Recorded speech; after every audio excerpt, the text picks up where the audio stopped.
Hey, you! Nearly worldwide, child labor, meaning children under the age of 14 working, is abolished and forbidden. Yet, there are about 152 million children working illegally. Let's talk about that.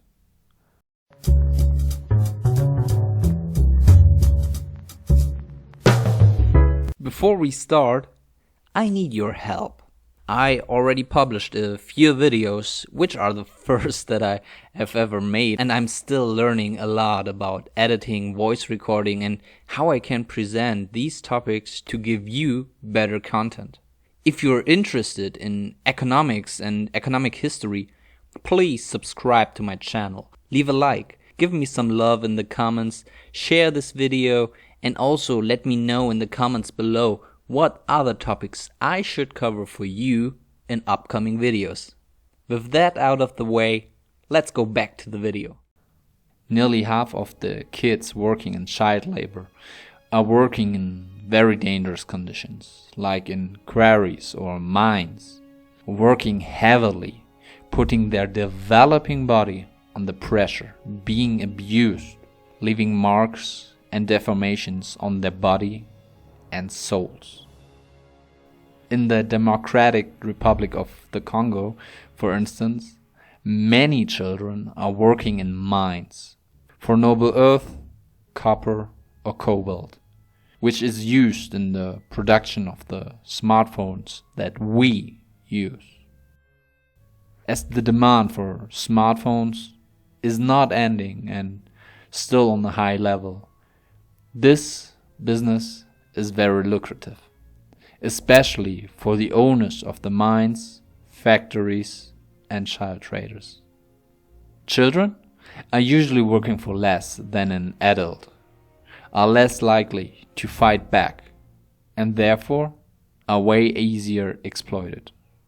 The governments of countries with high numbers of child labor usually don't provide a sufficient social system, lack of education, have high poverty, and usually a high level of economic inequality, the perfect soil for exploitation and injustice. In addition to that, in some cultures, it's seen as normal that the children have to support their family. The parents don't see the necessity for education. In other regions, they just can't pay for the education and are struggling due to extreme poverty. This is defined by the United Nations if you have less than $1.90 per day. Around 10% of the people worldwide live under these conditions. So, these people just need to survive, no matter how they can get money for their food. They have to rely on every source of income, and that might include the children. But especially in parts of Southeast Asia exists the form of debt bondage, meaning the employers are giving the employees credits with extreme high interest rates, and they have to work for them until the debt is paid back. But due to the low level of income, it's difficult to pay back the loans, and the debts are inherited in the families. And the credit givers often expect the children to work for them as well. Lack of education is often a consequence, but also a reason for child labor. Either they can't go to school because the education is too expensive, or because the children are working, they can't go to school and therefore don't achieve better education.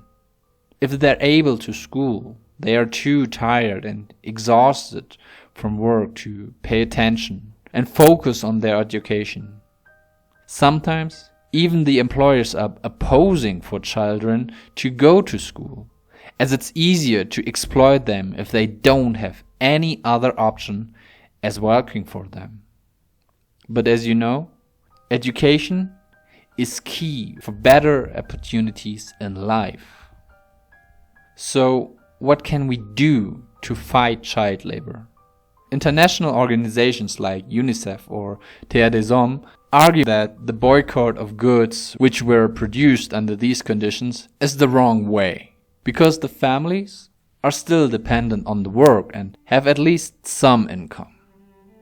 If the products would be boycotted, they would be the first suffering from these boycotts, as they would lose their jobs. More beneficial are programs that support education and support of food for the families in poor conditions. Furthermore, exist logos which show that the clothes are produced under fair conditions, without child labor, and or that the label is supporting social programs. Some of the major global brands already started implementing programs to introduce more of these products into their own collections. But this was just due to the pressure from sides of the consumers. In the end, we, the consumer, have to show that we don't support the exploitation of children, that we want that the big companies are taking responsibilities to show that they care about the supply chain and make sure that in these supply chains no child labor exists. We don't need to stop consuming, but we need to consume more consciously. We can ask for the conditions under which goods were produced, and certified clothes are usually not that much more expensive, but already start to help others to have a better life. So what about you? Are you already trying to buy more fair trade products? And are you checking for the certified labels? Is that something that you care about? Let me know in the comments below. Leave a like and also do not forget to check my other videos. And I'll see you in the next one.